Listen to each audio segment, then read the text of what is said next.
সুপ্রিয় শিক্ষার্থীবৃন্দ, আসসালামু আলাইকুম সবাইকে। প্রতিদিনের মতো আজকেও আমি তোমাদের সামনে হাজির হলাম। আজকে তোমাদের জন্য ইনভেন্টরি ম্যানেজমেন্ট সিস্টেম বা ম্যাটেরিয়াল যে চ্যাপ্টারটা আছে সেখান থেকে সাজেশন ওয়ানটা সলভ করার আগে আমরা দেখব আজকের এই ক্লাসটি যাদের জন্য, তোমরা যারা MBA ফাইনাল আসো, অ্যাডভান্স কস্ট অ্যাকাউন্টিং সাবজেক্টের চ্যাপ্টার 7-এ চ্যাপ্টারটা ইনভেন্টরি ম্যানেজমেন্ট সিস্টেম নামে আছে, এবং BBA অনার্স 4th ইয়ারে working capital management and financial statement analysis chapter আছে। BBA বা BBS থার্ড ইয়ারে যারা আছে কস্ট অ্যাকাউন্টিং সাবজেক্টে চ্যাপ্টারটা তাদের ম্যাটেরিয়াল নামে আছে। আজকে সাজেশন সলভ করব, তার আগে সাজেশনে যে প্রশ্ন সেই প্রশ্নটা একটু বুঝবো, তারপরে এ ধরনের প্রশ্ন আসলে তোমরা কিভাবে খুব দ্রুত এবং নির্ভুলভাবে সলভ করতে পারো সেটা তোমাদের দেখাবো। খেয়াল করে স্ক্রিনে সাজেশন ওয়ানের যে প্রশ্ন, আমরা সেই প্রশ্নটা নিয়ে আসলাম। আমরা দেখতে পাচ্ছি প্রশ্নটা ন্যাশনাল ইউনিভার্সিটি MBA ফাইনালে অ্যাকাউন্টিং ডিপার্টমেন্টে 2014 সালে এবং 2017 সালে দুইবার আসা একটা প্রশ্ন, খুব ইম্পর্ট্যান্ট একটা প্রশ্ন। সারা ইঞ্জিনিয়ারিং বা Noor engineering consumer 25,000 units of a components per ইয়ার।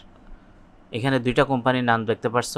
14 সালে অঙ্কটা সারা ইঞ্জিনিয়ারিং নাম আসছিল, 17 সালে নূর ইঞ্জিনিয়ারিং নাম আসছিল। তারা 25,000 পণ্য ব্যবহার করে উপাদান হিসাবে। The ordering receiving cost per order টাকা 4.80, তাদের অর্ডারিং কস্ট হলো 4 টাকা 80 পয়সা।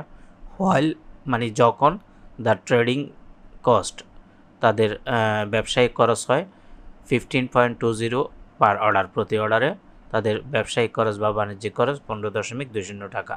ফার্দার ডিটেলস আর এস ফলোস। ডেপ্রিসিয়েশন কস্ট দেওয়া আছে 0.40 পার ইউনিট, ইন্টারেস্ট কস্ট দেওয়া আছে 0.058 পার ইউনিট, স্টোরেজ কস্ট টাকা 500 ফর 25,000 ইউনিটস পার ইয়ার। তাদের স্টোরেজ কস্ট হলো 500 ইউনিটের জন্য 25,000 ইউনিট প্রতি বছরে। রিকোয়ার্ড করণীয়, ক্যালকুলেট দ্য ফলোইং। 1 নম্বর বলছে ইকোনমিক অর্ডার কোয়ান্টিটি বের করো, 2 number cost of ordering, 3 number cost of carrying, 4 number হলো টোটাল কস্ট অফ ইনভেন্টরি বের করো। তো ইকোনমিক অর্ডার কোয়ান্টিটি আমরা প্রথমে যেটা ইকোনমিক অর্ডার কোয়ান্টিটি ইউকিউ সূত্র হলো √2NO ডিভাইডেড বাই C। এটাই হলো ইকোনমিক অর্ডার কোয়ান্টিটির সূত্র। এখানে N বলতে অ্যানুয়াল ইউজেসকে বোঝায়, অর্থাৎ 25,000 ইউনিট। ও বলতে অর্ডারিং কস্ট পার অর্ডারকে বোঝায়।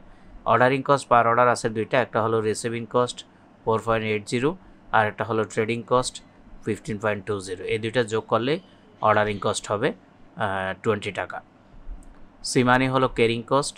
ক্যারিং কস্টও দুইটা আছে, একটা হলো ডেপ্রিসিয়েশন 0.40 পার ইউনিট আর একটা ইন্টারেস্ট 0.58। এই দুইটার পাশাপাশি স্টোরেজ কস্ট ও ক্রেডিং কস্ট। তবে স্টোরেজ কস্টটা টোটাল টাকা দেওয়া আছে 500 ফর 25,000 ইউনিটস। তো আমার ক্যারিং কস্ট পার ইউনিট বের করতে হবে, সেজন্য আমরা ডেপ্রিসিয়েশন ইন্টারেস্ট এই দুইটা যোগ করব, পাশাপাশি তার সাথে 500 যেটা আছে 25,000 ইউনিটের, সেটাকে 1 ইউনিটে বের করার জন্য 500কে 25,000 ইউনিট দিয়ে ভাগ করলে 1 ইউনিটের স্টোরেজ কস্ট পেয়ে যাব 0.02। এখন এই তিনোটা যদি যোগ করি 0.40, 0.58, 0.02, তাহলে 1 টাকা হবে ক্যারিং কস্ট পার ইউনিট। তাহলে আমরা সূত্রের যে মান, N এর মান পাইলাম 25,000, O এর মান পাইলাম 20, C এর মান পাইলাম 1 টাকা। এই মানগুলো সব আমরা বসাবো। এখন √এর ভিতরে 2 রাখবো, N 5খানে ইন্টু আছে বসাইলাম, N এর জায়গায় 25,000, এই যে 25,000 ইউনিটস মান বসাইলাম। O এর জায়গায় 20 টাকা বসাইলাম, এবং C এর জায়গায় C এর মান পাইছিলাম 1 টাকা বসাইলাম। এখন আমরা উপরেরগুলো সব গুণ করব, 2 গুণ 25,000 গুণ 20 গুণ করে যেটা পাবো সেটাকে 1 দিয়ে ভাগ করলে 10 লাখে পাবো। এখন এই 10 লাখকে যদি √ওভার করো 1000 ইউনিট পেয়ে যাবা। এটাই হবে ইকোনমিক অর্ডার কোয়ান্টিটি বা ইওকিউ। তাইলে এই ইওকিউ সূত্র আমরা অনার্সে বা ডিগ্রি থেকে যারা আসছো তারা থার্ড ইয়ারে কিন্তু করছো কস্ট অ্যাকাউন্টিং সাবজেক্টে, সেজন্য এটার বেসিক বা ডিটেলস আলোচনা না করে আমরা তোমাদেরকে সেখান থেকে বেসিকটা দিয়ে দেব। এরপরে 2 নম্বরে বের করতে হচ্ছে কস্ট অফ অর্ডারিং। পরবর্তী পেজে আসলাম। 2 নম্বর হলো অ্যানুয়াল অর্ডারিং কস্টের সূত্র কি, N divided by OIOQ into order cost. আমরা N মানি না অ্যানুয়াল ইউজেসটা পাইছিলাম 25,000, ইওকিউ কিছুক্ষণ আগে বের করছি 1000 ইউনিট, এই 1000 ইউনিটটা বসাই দিলাম।